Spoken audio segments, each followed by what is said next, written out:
Gear nerds. Nerds. All right. So today's conversation, little expose, is going to teach you guys and gals how to use this fucking thing called an EQ. Or, as we call it in the hood, the equalizer. Like this one. This one's made by MXR, but it don't matter. You can get them made by your mama and it would still do the same thing. You got lows, mids, and highs, and all this bullshit right here is going to make you sound even better. And I'm going to help you understand exactly how to use this fantastic, dare I say, critical, important piece of gear on Gear Nerds. Ugh.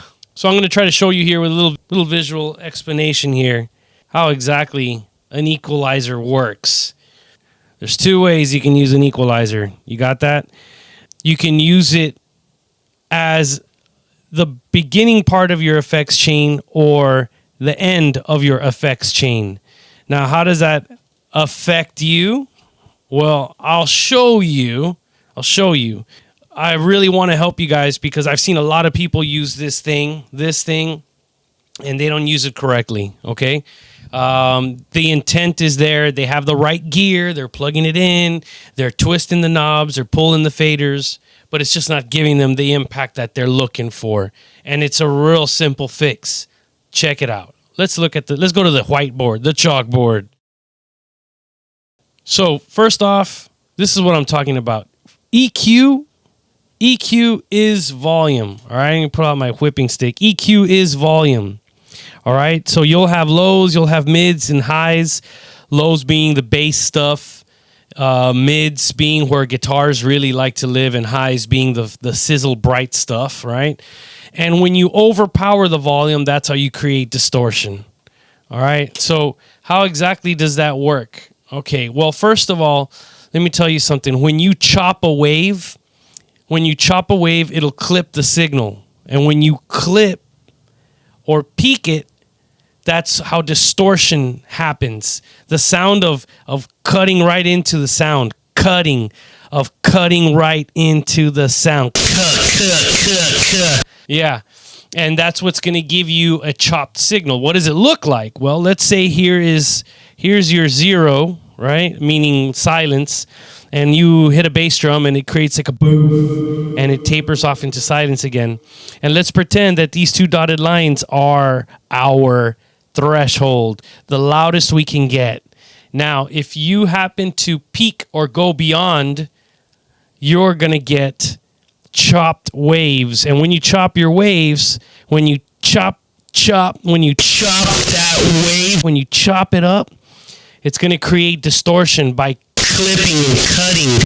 It's like creating a sound and then just like coming in right in the middle of it, it creates a weird sound. This is what happens to the audio. Instead of going above our threshold, it gets chopped.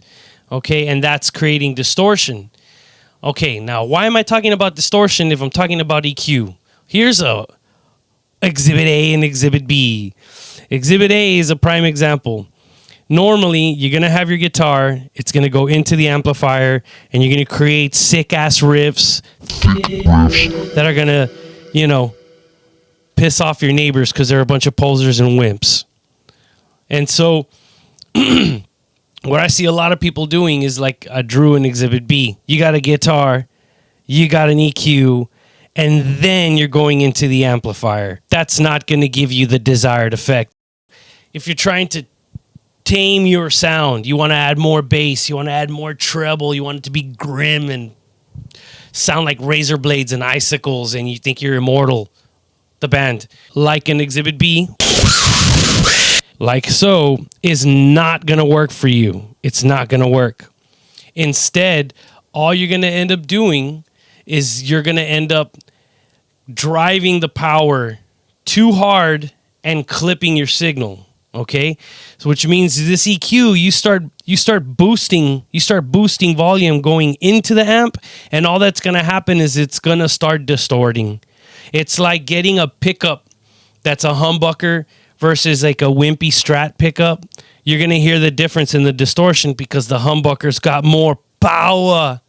All right, you're adding too much power, and the amplifier is receiving it and freaking the fuck out.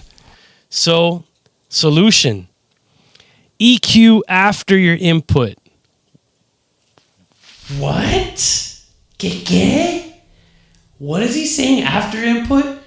Yeah, for those of you who have the gear for it, you got to use what's called the FX loop. FX loop. All right? The FX loop on your amplifier is what allows you to have an EQ in your sound, but not slamming the input of your amp with boosted signals. Instead, you're going to allow your amp to produce any sound it makes, and before it hits the speaker and destroys that wimp's ears, you're going to be able to add that bass or add that treble or remove that, scoop those mids, whatever the fuck you want to do. However you want to ruin your sound, you'll be able to actually do it. You'll move the knob and whoa, you're going to hear your tone shift like never before. Here you go. Bam. EQ after the input. So your guitar will plug straight into the amp. Behind the amp will be an effects send and return. You're going to send the fucking signal to your EQ, and out of your EQ, it's going to return to your amp. It literally says send and return on the back of your fucking amplifier.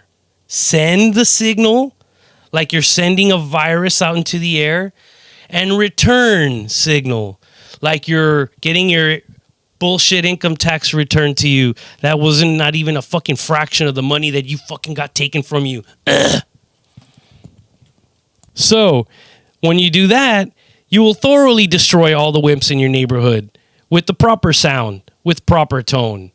And that, you sons of beasts, is how you properly use this fucking thing that we know and love, the equalizer. Now, you're welcome. Gear nerd.